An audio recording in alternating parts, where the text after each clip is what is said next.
Rabindranath Tagore, also known as Bahar of Bengal, was born on 7th May 1861 in Kolkata. Tagore grew up in a household steeped in culture. He spent the early year of his life confined to his family compound. But no walls could confine his free spirit, and he saw an escape in nature. He saw beauty in the trees, the rivers, and the sunsets. He wanted to tell the world what he saw, and the pen and the paper became his voice. Thus, a young writer was born. As a young student, Tagore developed a distaste for formal schooling. He believed that proper teaching sought curiosity. All this while, there was a poet budding inside him. Tagore began writing poetry when he was just 8 years old. By the age of 16, Tagore had already published a list of major works.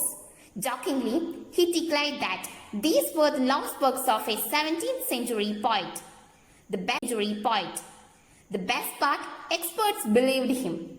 His father wanted him to become a barrister, so he joined his school in England in 1878 before dropping out to study independently. He studied European literature and Scottish and Irish folk music, which he incorporated into his own work. On returning to Bengal 2 years later, by this time a Renaissance man was already in the making, someone who would bring together the best of all worlds. It was this universalism that made him the first non-European to win a Nobel Prize for Literature in 1930. Though he won the Nobel Prize for Gitanjali, the man had a stellar literacy career. His career saw him create short stories, poems, novels, plays, and songs. Tagore wrote and composed a large number of spiritual songs collectively known as Rabindra Sangeet.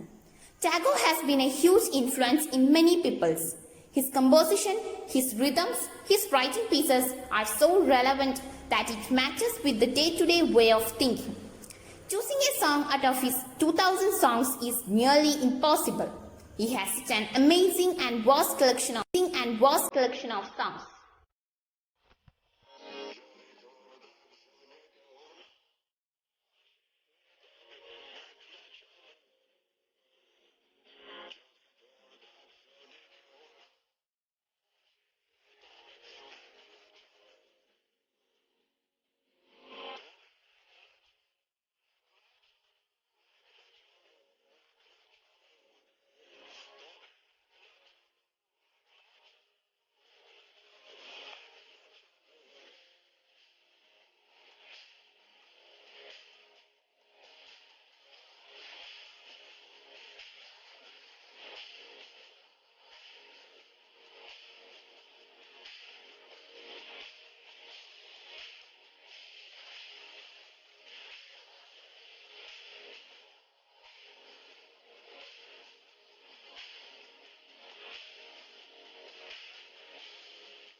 She's our own, the darling of our hearts, Shantiniketan.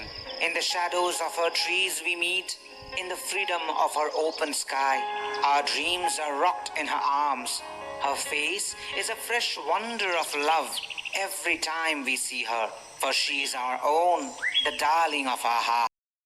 These were the words used by Tagore to describe Shantiniketan, where he created many of his masterpieces. After he moved there in 1901, Shantiniketan also became the center of one of his accomplishments, Vishwabharati University. There he brought together some of the best minds in the world to create a paradise for free thinkers and creative expression. Satyajit Ray, one of India's greatest filmmakers, described Shantiniketan as a place which infuses contemplation and sense of wonder. Tagore visited 34 countries. His travels took him to Europe, USA, Japan, South America, Asia, and the Middle East. While all this was happening, India was going through tumultuous times. Tagore saw his beloved Bengal torn apart by a partition. He captured his angst about the partition in the song Bidil Pada Kaatbe Tumi.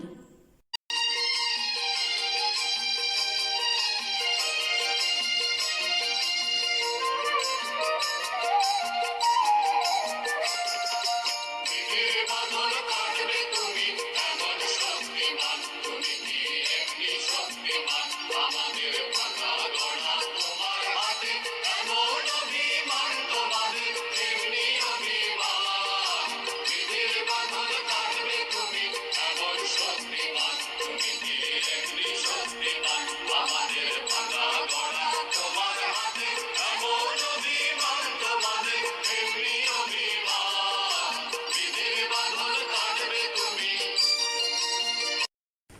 Tagore was an anti-imperialist. He had a different view of nationalism compared to his peers. He believed that nationalism could not rise above the values of shared humanity. He became disillusioned with the freedom struggle as it became hyper-nationalist and violent. It is no surprise that his final years were spent brooding about the crisis facing civilization. In his final address to the world, he laid bare his broken heart but also expressed hope that the human spirit would triumph in the end. Tagore breathed his last on 7th August 1941. Every time Indian sings the national anthem, it is Tagore's precious words we sing. But if you ask Tagore, our shared humanity meant a lot more to him than any honor or accolade. When you view a man as a larger-than-life figure, it is easy to forget that he was human too.